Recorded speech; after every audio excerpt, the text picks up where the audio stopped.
찬송가 383장 부르시겠습니다.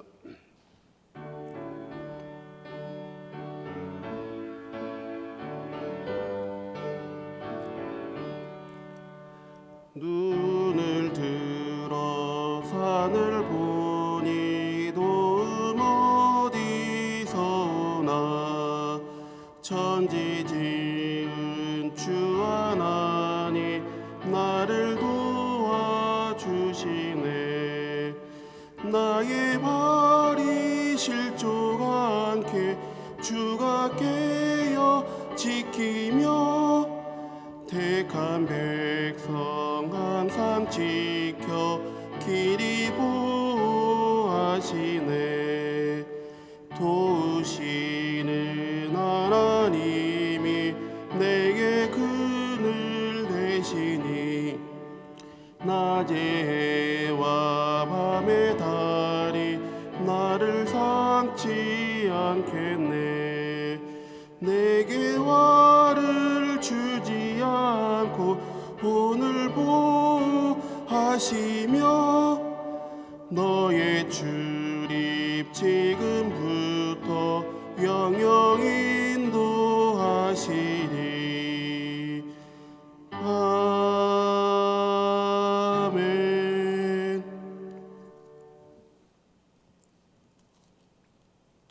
찬송가 430장 부르시겠습니다.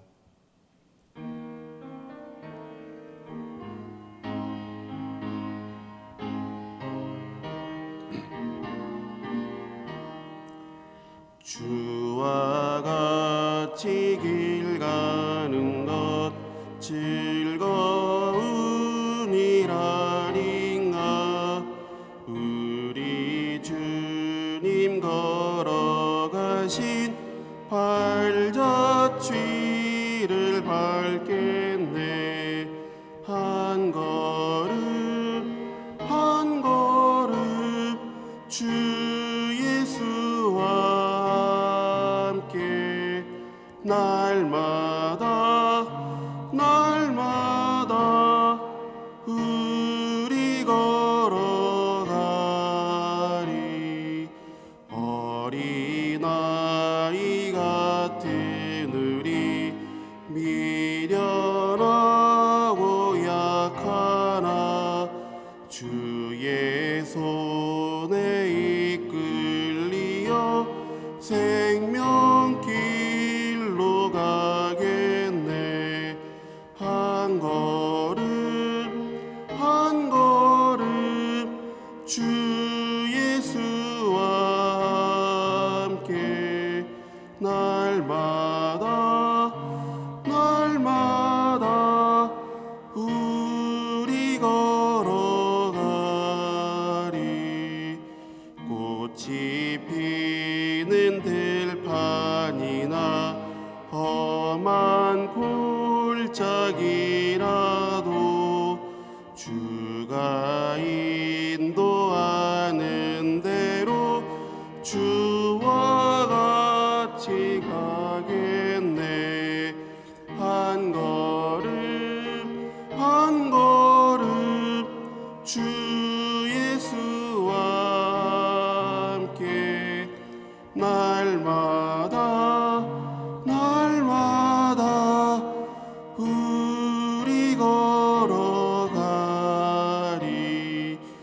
옛 선지자 에녹같이 우리들도 천국에 들려 올라갈 때까지 주와 같이 걷겠네.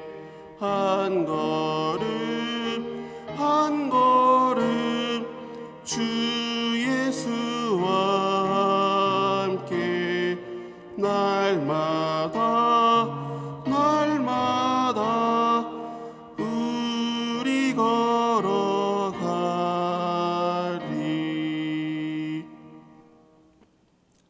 다 같이 사도신경 하시겠습니다.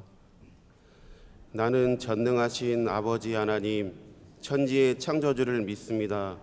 나는 그의 유일하신 아들 우리 주 예수 그리스도를 믿습니다. 그는 성령으로 잉태되어 동정녀 마리아에게서 나시고 본디오 빌라도에게 고난을 받아 십자가에 못 박혀 죽으시고 장사된 지 사흘 만에 죽은 자 가운데서 다시 살아나셨으며 하늘에 오르시어 전능하신 아버지 하나님 우편에 앉아 계시다가 거기로부터 살아있는 자와 죽은 자를 심판하러 오십니다.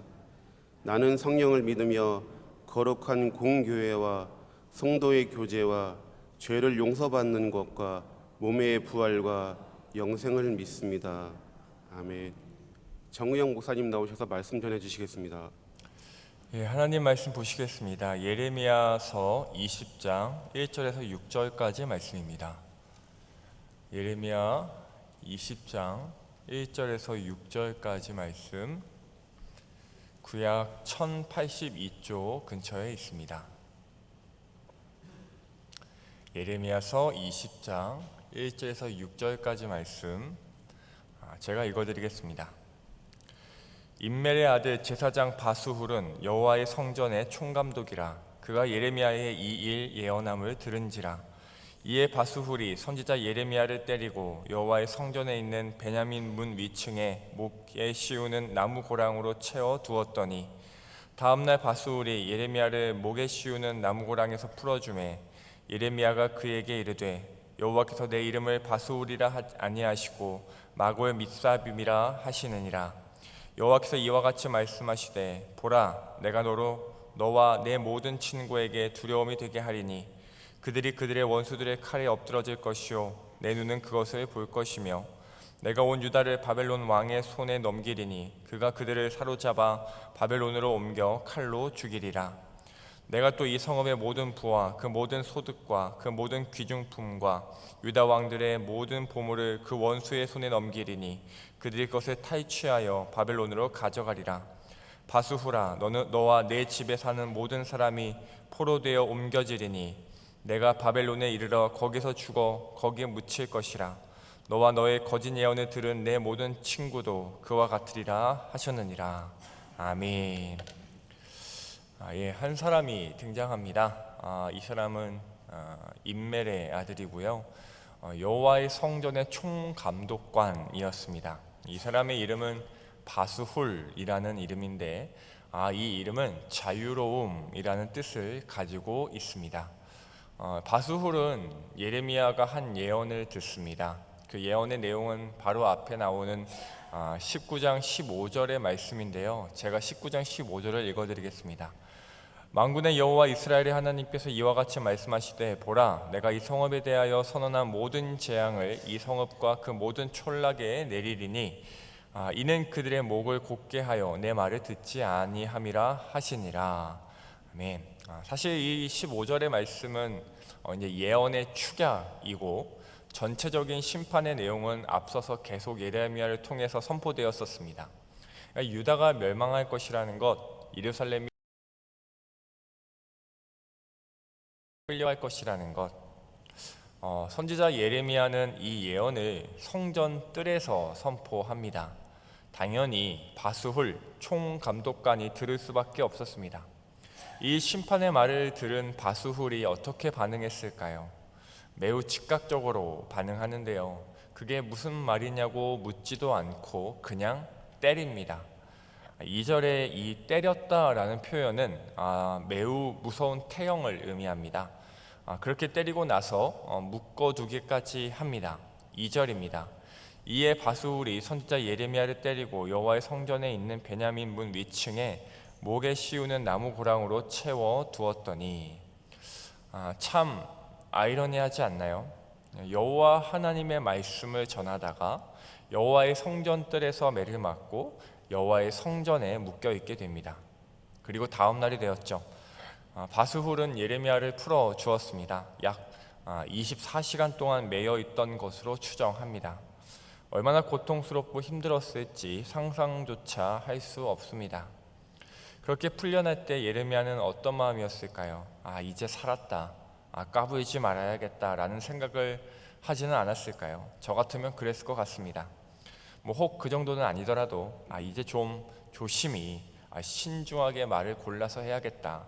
하나님이 주시는 말씀이지만 내가 내 입으로 입 밖에 낼 때에는 좀 조심히 생각해서 얘기해야겠다라는 생각을 밤새 했었을 수도 있을 것 같습니다. 그런데 아니었나 봅니다. 예레미야는 밤새 자신의 행동을 반성한 것이 아니라 이러다 죽겠다 싶어서 태도를 바꿀 마음을 먹은 것이 아니라 하나님의 말씀을 밤새 들었습니다. 바수울에게 전해야 하는 하나님의 전언을 또 들었습니다. 그리고 풀려나는 그 순간 자기를 풀어주고 있는 그 바수울에게 또다시 매여 있을 수도, 또다시 맞아 죽을 수도 있는 그때에 주신 말씀을 전달합니다.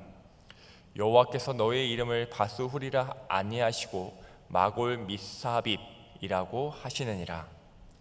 바수울이라는 이름은 자유로움을 뜻한다고 말씀드렸습니다. 그런 바수울의 이름이 마골 미사빕이 된다 하시는데, 이 말의 뜻은 사방으로 두렵게 되다, 사방으로 무섭게 되다라는 뜻입니다.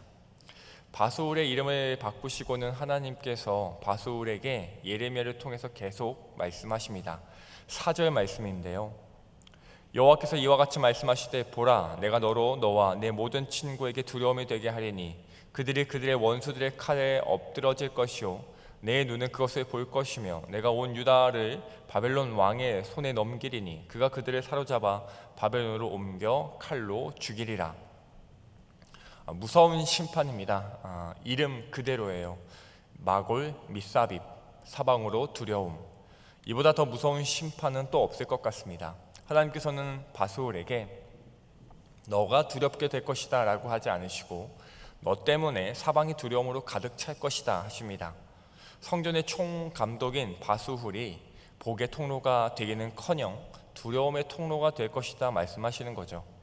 바수hul이 인하여 바수hul 때문에 자신과 자신의 친구들이 두려움에 떨게 될 것입니다.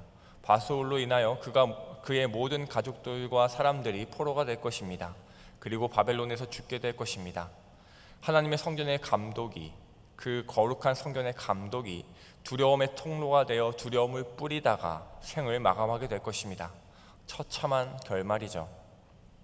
왜 이런 일이 일어난 것일까요? 바수hul은 정녕 무엇을 그렇게 잘못한 것일까요?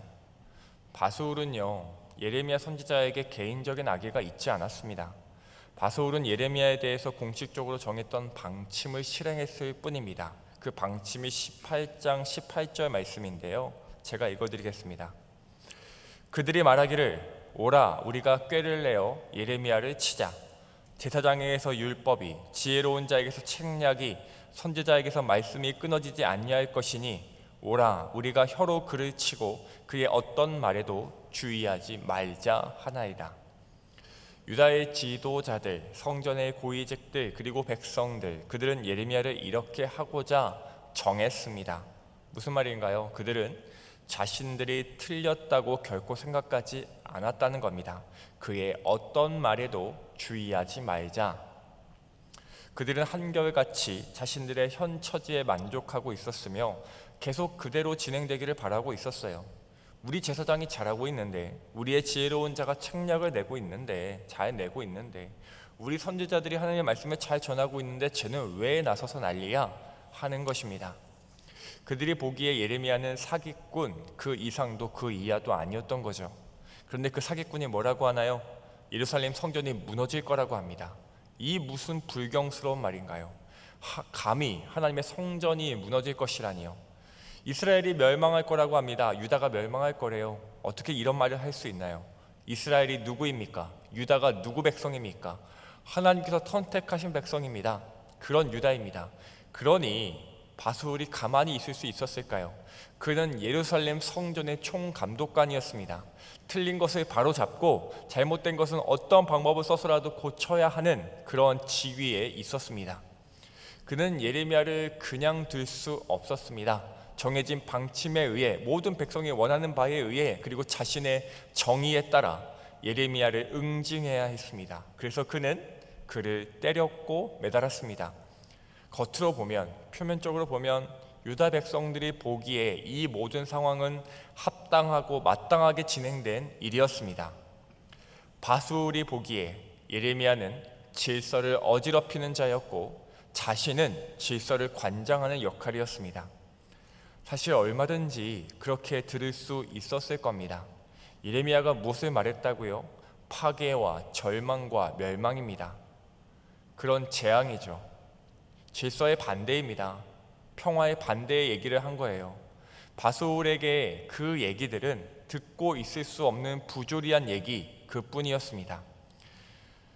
그러나 여러분, 무엇이 질서인가요? 무엇이 무질서인가요? 성전이 웅장하게 잘 서 있다면 그게 질서인가요? 이스라엘이 아무 일 없이 잘 먹고 잘 산다면 그게 질서인가요?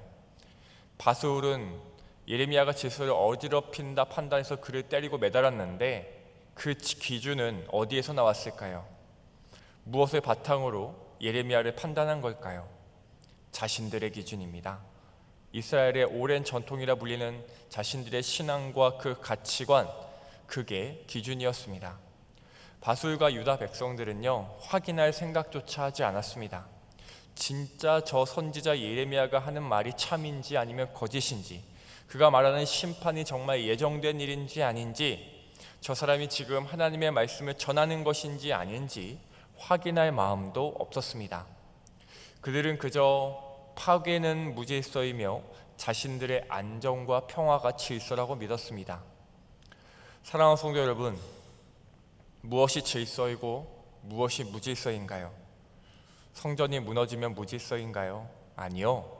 성전에서 예배하는 자들이 영과 진리로 예배하지 않고 우상을 섬기고 다른 신을 찾으면 그게 무질서입니다.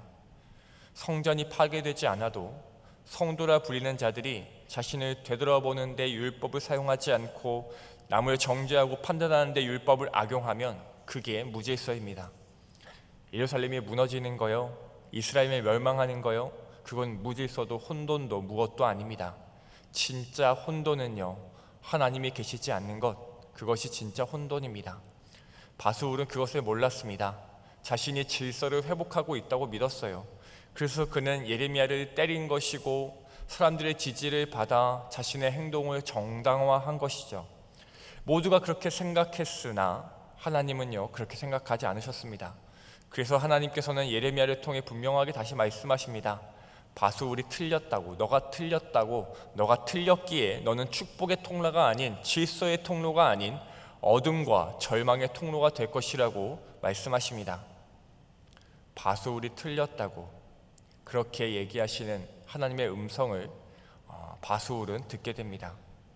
사랑하는 성도 여러분님, 바수울은요, 거짓이 참이라고 믿었습니다. 참이 거짓이라고 믿었어요. 그게 유다의 모습이었고 유다 백성 전체의 지금 현재의 상태였습니다. 거짓이 거짓인지 모르는 참담함, 유다는 지금 거기에 머무르고 있었습니다. 오늘 이 이야기는 20장 1절에서 시작해서 6절로 마무리됩니다. 짧은 이야기죠. 한글 성경으로는 6절 중간에 거짓이라는 말이 나와 있지만 히브리어 원어 성경에는 조금 다릅니다. 이 거짓이라는 단어, 히브리어 쉐케르라는 단어가 가장 마지막 6절 마지막 이 모든 이야기의 마지막에 기록되어 있습니다. 그러니까 이 이야기의 끝 마지막이 거짓말이라고 마침표도 아니고 느낌표로 마무리되었다는 거죠. 이 단어는요, 오늘 이야기의 주제와 같습니다. 거짓, 쉐케르. 무엇이 거짓인가요? 여러 세대 동안 이스라엘과 유다는 언약의 순종 없이도 언약의 축복을 누릴 수 있다는 망상을 가지고 있었습니다. 그들은 자신들이 사회적, 경제적, 정치적, 사법적, 종교적 삶을 어떻게 살든지 상관없이 여호와께서 반드시 하나님의 이름을 소유한 자신들을 보호하고 번영하게 하실 것이라는 착각 속에 있었습니다. 그들은 성전이 무너질 리 없으므로 우리도 영원히 심판받지 않을 것이다라는 과도한 확신이 있었습니다. 사랑하는 여러분, 우리는 예레미야서를 새벽마다 계속 살펴보고 있습니다. 이 말씀으로 큐티를 하고 있죠. 그리고 참 재미없게도 예레미야서는 계속해서 심판의 내용들로 가득합니다. 설교 내용도 매일 거기서 거기죠. 계속해서 심판이 나오고 멸망의 예언이 나옵니다. 이 계속되는 이 재미없는 심판의 예언들을, 유다를 향한 하나님의 진노의 말씀을 우리는 매일 새벽 어떻게 듣고 있을까요? 저 먼 옛날, 저 먼 나라의 얘기로만 듣고 있지는 않았을까요? 그래, 남유다는, 북이스라엘은 이러면 안 됐지. 회개하고 돌아왔어야지. 저러니까 심판을 받지. 아니면 혹 세상이 믿지 않는 누군가들, 내가 아는 그 어떤 죄 많은 사람을 떠올리면서 그들이 얼른 회개하고 돌아와야 할 텐데 라는 생각으로 듣고 있지는 않았을까요? 만약에 우리가 그렇게 생각했다면 우리는 어쩌면 오늘 말씀의 바울과 다를 바 없을지 모릅니다. 번영과 잘됨과 건강함과 세상에서의 성공만이 우리에게 주어진 약속의 실현이라고 믿으며, 고난과 괴로움과 파괴와 무너짐은 이미 이렇게 잘 구성되어 있는 질서를 망가뜨리는 거짓된 선포라고 믿고 있는지도 모릅니다. 사랑하는 성도 여러분, 우리가 이 말씀을, 예레미야서를 우리에게 하시는 말씀으로 듣기를 원합니다. 내가 유다 백성이 되고 내가 무너지는 예루살렘 그 항복판에 있기를 소망합니다. 주신 약속을 분명히 바라보되 자만하지 않고 순종하며 하나님의 백성으로 살되 오늘도 죄인으로 자복하고 거짓된 번영신학, 기복신앙에 휘말리지 않으며 무엇이 그러한 거짓인지 진리인지를 분별할 수 있었으면 좋겠습니다. 우리에게 정말 절실하게 필요한 것이 있다면 그것은 매일 매순간 진리가 무엇인지 생각하며 진실을 확인하는 습관일 것입니다. 유다 백성들에게 그런 습관이 있었다면요, 그렇게 타락하기 전에 되돌아올 수 있었을 겁니다. 어제 김동건 목사님이 해주신 얘기인데요, 그 롤렉스라는 시계 브랜드 아시죠? 아주 엄청 고급 시계입니다. 저는 잘 모르지만 뭐 어마어마하게 비싸다고 알고 있어요. 어떤 사람이 자기가 할아버지께 받은 롤렉스 시계를, 아주 오래된 시계죠, 오래된 그 롤렉스 명품 시계를 그 한국에 있는 롤렉스 센터, CS 센터라고 하던데 그 수리점에 맡겼답니다. 우리나라에는 그 롤렉스 수리점이 그렇게 많지 않대요. 그 센터가 많지 않은데, 그리고 또 그 수리하실 수 있는 그 분야의 전문가도 우리나라에 몇 명 안 되는 걸로 저는 알고 있습니다. 그렇게 그 시계를 CS 센터에 전문가에게 맡겼는데 얼마 후에 그 수리센터에서 연락이 왔습니다. 처음에는 진품인 줄 알고 이제 수리를 시작했는데 수리 과정에서 자세히 들여다보니까 이 시계가 가짜라고 판정되었고, 그렇기 때문에 이제 그 추가 요금이 100만 원 정도 더 든다, 그렇게 들 것이다 라는 내용을 이제 전해 들었습니다. 시계를 맡긴 이 사람은 믿을 수가 없었습니다. 할아버지가 자신에게 가짜를 줄 리는 없다고 생각했으니까요. 그래서 고민하다가 이제 스위스에 있는 롤렉스 본사에 문의를 했어요. 이 사람도 대단하죠. 롤렉스 본사에 문의를 했습니다. 시계가 진짜가 맞는지 알아봐 달라고 요청했어요. 또 얼마 뒤에 이제 본사에서 답변이 왔습니다. 이 제품은 진짜가 맞습니다 라고요. 시계 주인은 한국 그 롤렉스 센터에 가서 따졌습니다. 본사에서 진품이 맞다고 하는데 어떻게 된 거냐라고 그랬더니 이제 한국에서 다시 이제 검토를 하고 이제 확인을 한 거죠. 그러면서 나중에 이제 다시 답변이 왔습니다. 진품이 맞다고 말을 바꾼 겁니다. 이 얘기를 들으면서 오늘 본문이 생각났습니다. 사랑하는 성도 여러분, 우리는 무엇을 신뢰하며 사는 자들일까요? 하나님일까요? 사람일까요? 하나님의 말씀일까요? 우리의 전통과 우리의 업적과 우리의 역사일까요? 우리의 말일까요? 우리에게 진실을 확인하는 습관이, 진리가 정말 무엇인지 고민하고 또 고민하는 그 습관이, 그러한 열심이 있기를 소망합니다. 배운 것이 많다고 고민하기를 멈추고, 연륜이 오래되었기에, 오랫동안 신앙생활을 하였기에 그 연륜을 의지하며 지켜오던 그 전통이 진리라고 맹목적으로 믿는 일이 없기를 바랍니다. 바스훌이 아니기를 바랍니다. 무너지고 짓밟히고 절망적이어도 그 말씀이 하나님의 말씀이라면 하나님의 말씀으로 들을 수 있기를 바랍니다. 내가 오늘 살아내는 나의 신앙의 삶이 정말 하나님의 뜻에 합한 삶인지를 의심하고 또 의심하며 스스로에게 끊임없이 질문할 수 있기를 바랍니다. 그 몸부림이요, 우리를 진리로 인도할 것입니다. 매 순간 틈을 노려서 찾아오는 그 거짓을 뿌리칠 수 있을 것입니다. 세상의 질서가 아닌 하나님의 질서를 추구하며 참과 거짓을 분별하고 나의 그 신앙과 나의 힘을 의지하지 않으며 오늘도 진실되게 돌이키기를 그렇게 바라고 소망하며 사는 저와 여러분 모두가 되시기를 주님의 이름으로 소망하며 축복합니다. 기도하겠습니다. 말씀을 기억하시면서 함께 기도하셨으면 좋겠습니다. 오늘도 우리의 삶 가운데에서 나의 힘과 나의 연륜과 나의 경험을 의지하지 않게 해달라고, 우리가 갖고 있던 전통과 그러한 것들을 맹목적으로 신뢰하지 않고 오직 주시는 말씀을 잘 분별해 듣고 그렇게 진리가 무엇인지를, 무엇이 거짓인지를 또 그렇게 고민하고 알고자 발버둥 치며 몸부림치는 내가 되게 해달라고 함께 기도하셨으면 좋겠습니다. 더불어 함께 기도하실 때 우리 담임 목사님과 함께 해달라고, 그 모든 휴식 가운데에 새 힘을 얻는 귀하고 복된 시간 되게 해달라고 기도해 주셨으면 좋겠습니다. 또 교회를 위해서 기도해 주시고 또 나라와 민족을 위해서 선교사님들을 위해서 기도해 주시기 바랍니다.